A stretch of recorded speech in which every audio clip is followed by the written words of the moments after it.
Gaia, Pachamama, Geb, they were worshipped as nature spirits, but none of them created the wind, none commanded storms, none spoke to trees. Jesus did.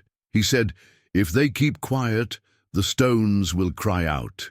He cursed a fig tree, and it withered, and when he died, the earth shook. All creation recognizes its creator. Jesus defeated the gods of nature, and he reigns over the sky, the earth, and everything that breathes. Watch the full video, like, comment, "Jesus is Lord of the earth," and subscribe. In the name of Jesus Christ,